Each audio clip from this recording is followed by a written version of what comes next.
Once upon a time, I had started out to make that happen in October of 1957 when Sputnik went up.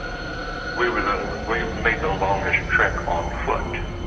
The later missions, everyone stayed longer, built on the successes of the past. But they also had the lunar rover, which is a little electric car they used to get around, so they could go further than we could go.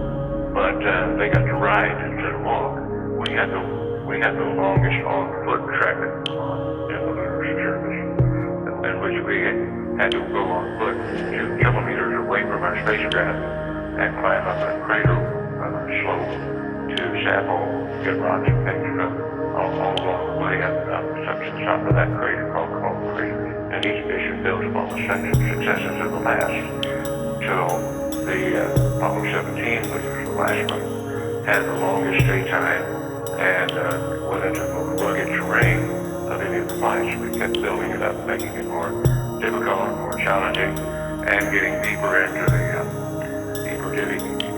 surface as we did that. The surface on the front side where we landed is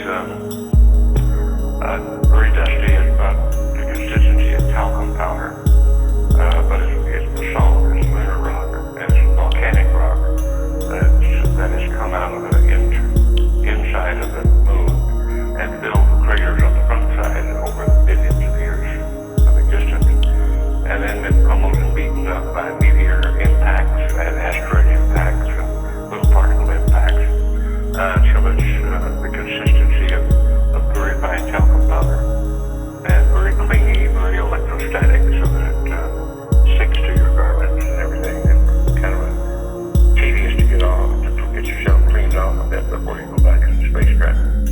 But that's what you have to do, otherwise you track it all back in the spacecraft and it becomes a real obnoxious mess.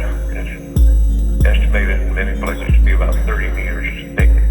This is so-called regolith, that surface dust layer that's packed in like sand on a beach. The most impressive thing of all for me, coming back and seeing Earth from space and getting a chance to see the magnificence of heaven and see this tiny little planet and see the Earth, the moon, the sun, and the stars in the proper perspective of being celestial bodies, and our little planet as being one of them, way out on the spiral arm of our galaxy, and our solar system is kind of about 2/3 of the way out from the center of our galaxy. So it's interesting to take a look at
floater into some very serious organizations moving in that direction.